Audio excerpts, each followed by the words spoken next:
Hello everyone, this is Yuan Liang from Group50. I'm the administrator of the cloud system. My job is to create and maintain the instances and deploy all environments. And the other team members are the backend developer 德真相, 妙千里, and the frontend developer 新吴 and 力王. Okay, now let's begin. These are my files. I will show you in the VS Code, but I will run them in the virtual machine. Firstly, the host vars. The host vars defines several variables such as the volumes, the security groups, and the instances. Secondly, the roles include common. The common defines several dependencies on the host and the instances.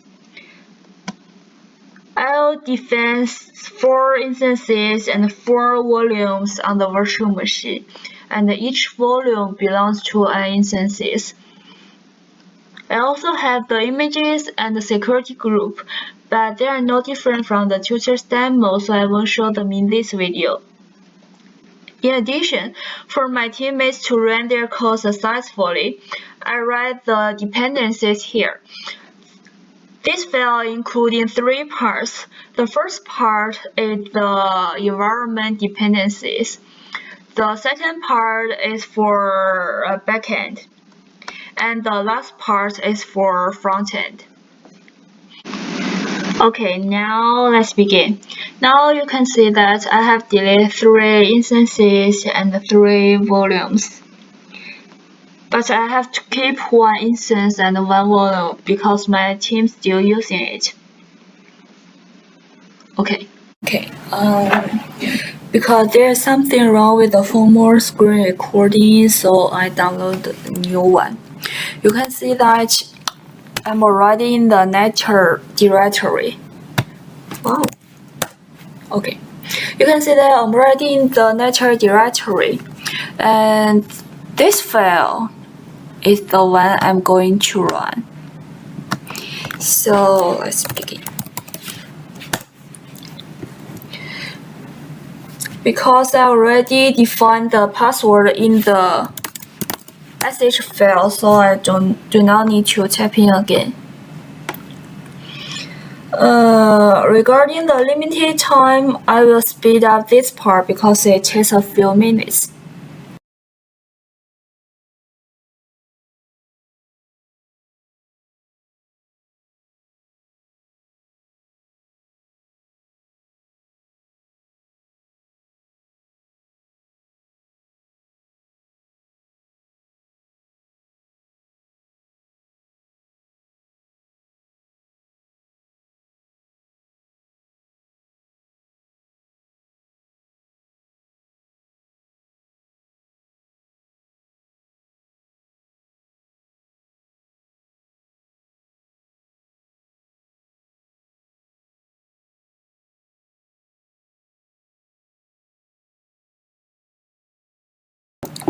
You can see that it's finished running, and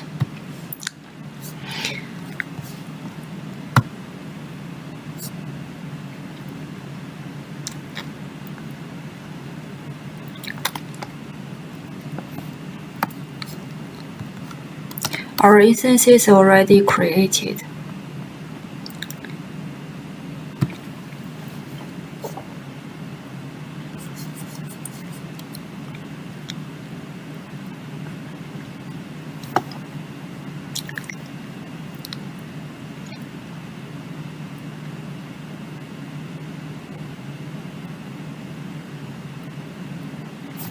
Okay, here are my instances.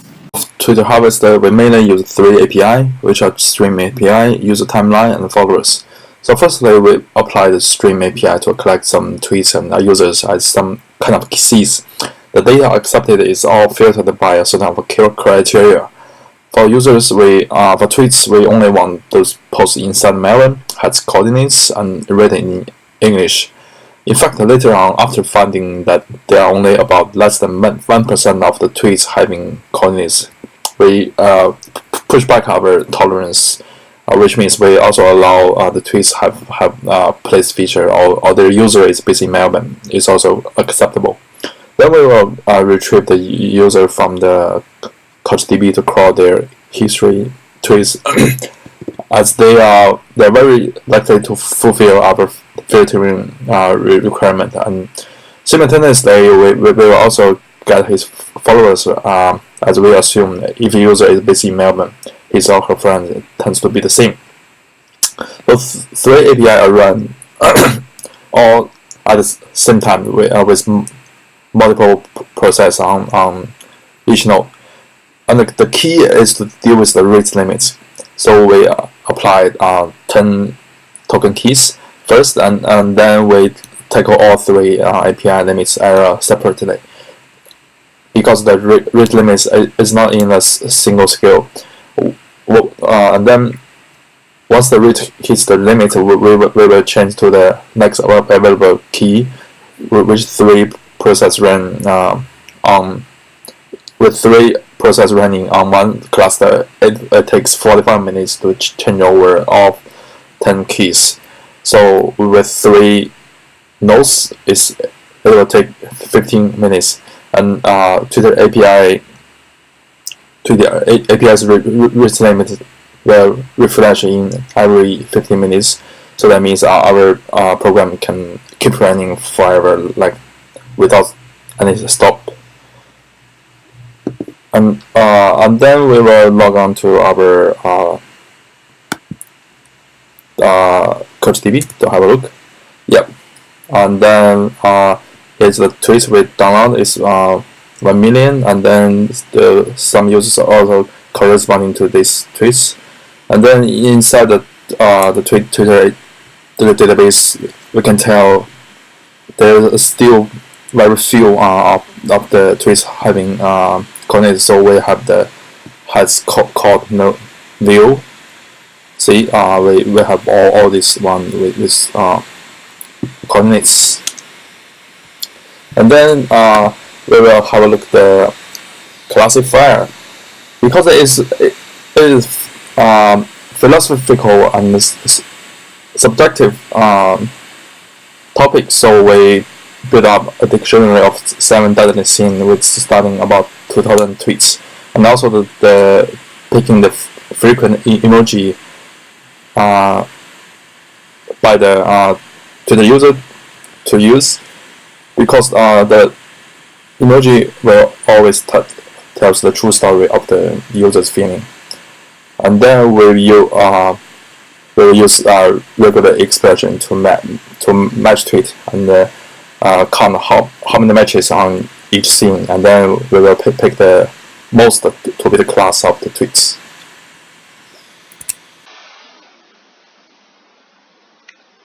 Alright, so after collecting a huge amount of tweets, we would like to explore the relationship between 7 deadly sins and crime.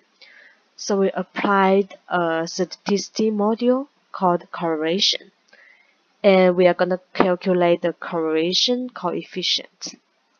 We know that the value of R ranges from -1 to +1, and if R is close to 0, it means that there is no relationship between variables. So firstly, we collect the data of 7 deadly sins and 7 specific crimes. And then we use Python to define all the functions that are related to correlation coefficient, and then print a result. All the results are shown on our website, and we can click the data analysis, the correlation analysis, and the conclusion. Here, we can see the relationship between each offense and each sin. By the way, we applied data transformations for a group virtualization. Let's move to something more importantly. Here, the results of the correlation coefficient between crime rates and 7 deadly sins are all positive, and have a strong relationship with each other. So we can make a conclusion that 7 deadly sins have great influences on crime behaviors, and our research is of great significance. This page shows how the 7 deadly sins data and crime data with local government area of Victoria. We can find the relationship between crime rate and 7 deadly sins. There is a drop-down box here to select 9 different categories of data, and it will render the map area and display different color accordingly.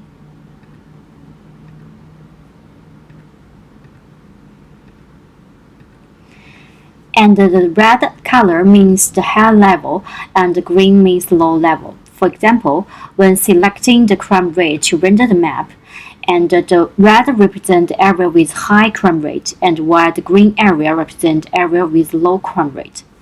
When the mouse is entered in the map area, an information window displays the detailed information of that area, and the mouse moves out to close the window automatically. This allows users to find the problem area on the map quickly and find out which 7 deadly sins are more closely related to the crime rate in that area. What's more, we can have a deeper analysis. It can be seen from the map data, except Melbourne CBD, another highest crime rate is La Trobe, and which has reached 12%. It looks strange. From the information window, we can see that the data of slows in this area is significantly higher than other sites. A person who is slow and does not want to work but wants to get extra money is likely to commit a crime. Reducing crime in this area could start by helping the unemployed find work and encouraging local people to find jobs. It is also important to pay attention to the construction and improvement of the local communities.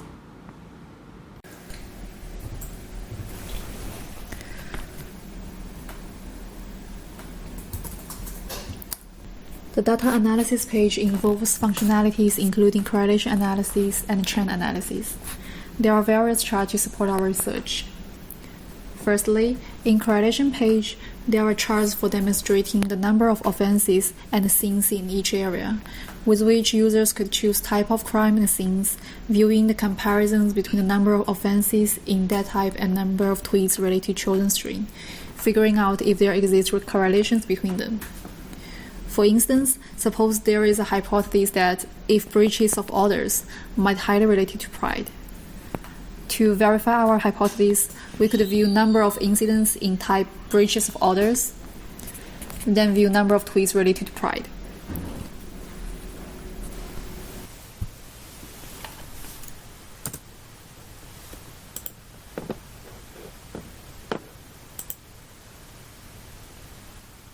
There is also a line chart helps to compare them in a more intuitive way.